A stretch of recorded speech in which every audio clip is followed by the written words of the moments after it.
Hi, I'm Jeff Philpott with Descon Conveyors, part of the Pacteon Group. Been with Descon for 25 years, have a background in applications, now VP of Operations for Descon. We got a new tool that we've developed for packaging line, overall line efficiency and production throughput.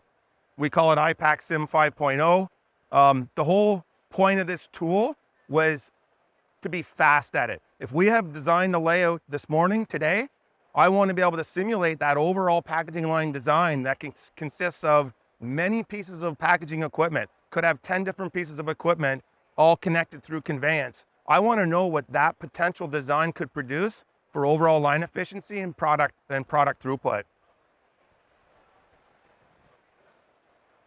We have a simple graphic user interface. I can grab a template like a filler. I can quickly configure it. I can add conveyors. Here we have a filler, packer, and palletizer. When we run the simulation, what we do is we can run many simulations very quickly, and we can adjust mean time to failure and mean time to repair for each shift. So what we have here is 4 shifts.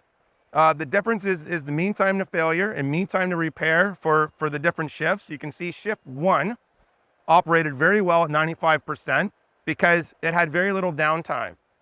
On shift 4, it produced 58% overall line efficiency because it had many frequent of stoppages at the machinery. What I'm displaying here is the power of the tool. For example, these two charts are the same, but what I did is I adjusted the amount of accumulation buffer between the packer and the filler. I doubled it from 6 minutes to 3 minutes. That got a return on shift 3 and shift 2 of just around 5% on shift 3, higher overall line efficiency. We had reduced the backup minutes on the filler by 49 minutes, and that shift produced 4,650 more cases.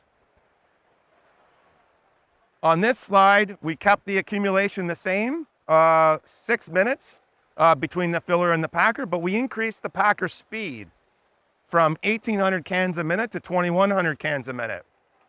For shift 3 and 4, that produced almost a 10% overall line efficiency improvement, and shift 4 produced 12,375 more cases. What this tool allows us to do is customize the accumulation technology that best fits the floor plan. We can provide options for adding more, and then we can look at return on investment of those options.